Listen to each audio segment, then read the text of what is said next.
guys, it's Black Rat from 287 and welcome to the channel. So today we're gonna start a new season with all the heroes like we did for the S1, and today we're gonna talk about the S2 hero, Peacebringer. So Peacebringer is actually not inspired from an historical character like old S1. So it's an original creation by the game. We can see by the aspect of it, I think I'm not wrong to say that it's inspired from the Chinese soldiers. So I can't really know what years this can come from. And also, I'm not sure if it's really a Chinese. I can also think it can be an Mongol, but I really think it's a Chinese. Really, the shoulders, those faces on the shoulders really remembered me the Chinese culture, and also the helmet. I really think it's a Chinese character. Okay, so this is for the aspect. So actually, I like the aspect of the hero. It's quite nice. It's really beautiful hero, but this one don't move. I don't know why some of them move and some of them not. I guess it's because those heroes are not that important. I don't know. Well, so you can see that this hero is a defensive hero. He's a footman, and let's right now read his skills. So Seal of the Dynasty, effective range 0. So obviously, when you see effective range 0 on a hero, I never explained this, but this means that the skill only gonna work on himself. That's why they say 0. So, friendly squad, so for himself. So hero squad has 50% chance to be buffed every turn, so 1 luck on 2. To take minus 50% fewer damage these turns. Hero squad has a 35% chance to counterattack when basic attacked. So dealing 190% damage to the damage source. So you have 1 chance on 2 to reduce the damage from 50%.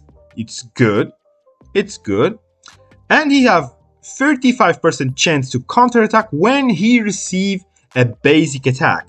So this means that this hero, of course, needs to be in front lane so he can take all the hits and he can give back some of them on counterattack. So the percent is really low for the counterattack, but the damage is interesting actually. If it was really bigger, it will be really broken. It will be really broken. So it's a counterattack hero and defensive, and we can see that it's clearly a front row. And then Peacebringer, like his name. The first 3 turns, he reduces the damage dealt by minus 45% for all squads. So our entire squad reduce damage taken by minus 20%. Starting at the 4th turn, increase our combat skill damage by 20% until the end of the battle. So he reduced the first 3 turns. He reduced the damage dealt for all the squads. So he reduced the damage for all our squads.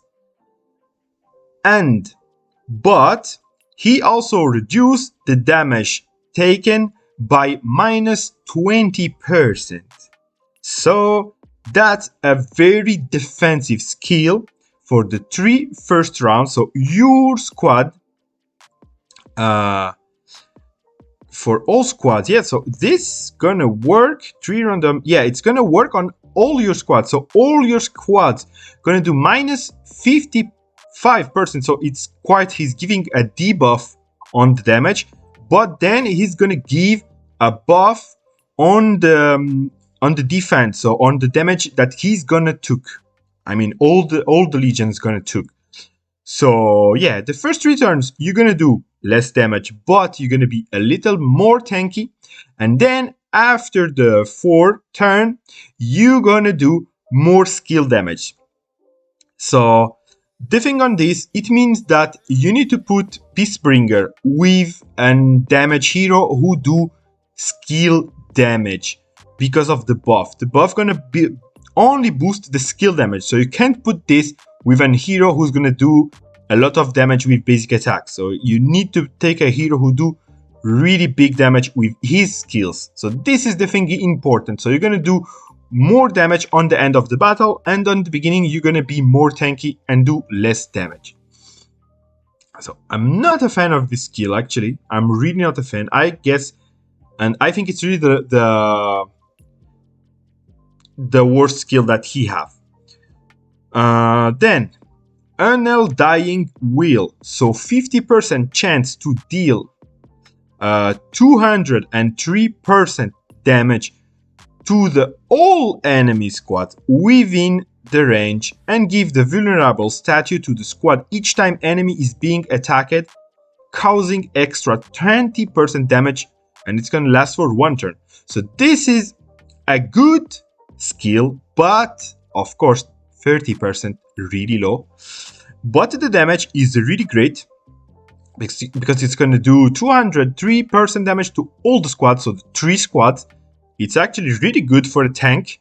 And then the vulnerable statue for the squad each time the enemy is being attacked. So it means that each time that your the other heroes and yourself gonna attack the legion who is on it's hard to say, vulnerable statue, he's gonna take 20% extra damage. So it's good, of course, to have a back hero who do a lot of skill damage and to cast a lot of skills, because more skills you're gonna cast in this round, more it's gonna be better because you have the bonus of the 20% on the enemy.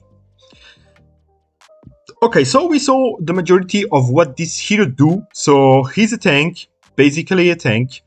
A little bit support also, but he's basically a tank. So he's gonna be playable on the first row. Of course, obviously, you need to put a back row with a lot of skill damage and who cast a lot of skills. In the middle row, I guess you're gonna need a support who can heal, because it's gonna help the first rounds that you're gonna do less damage, but you're gonna be more tanky. It's gonna be great if you have a good heal. Means that you're gonna come to the middle of the battle still with a lot of HP, and then it's gonna be the places that the hero gonna be interesting, because it's gonna boost the damage on the back row after the middle of the battle. So what I think about this hero, he's gonna be a good tank for the first seasons. As infantry, it's gonna be really good to play until I'm gonna say until SX1, because in SX1 we're gonna have the Hunk, who's gonna be really better than him. But before SX1, he can be really good as an infantry. After this, is not gonna be really usable. So what we can have for legions for him, I'm gonna give few.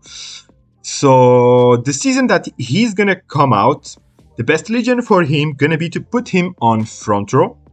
Then we're gonna put Genghis Khan on the middle row, and then Cao Cao in the back row. So of course Cao Cao do a lot of skill damage and he cast a lot of skills, so it's gonna work really well with Peacebringer. And then Genghis Khan as a support is gonna be a good legion for S2 as an infantry. I guess it's the best legion as infantry for S2, if I really remember the heroes there. Yeah, I really think it's the best legion as infantry for S2.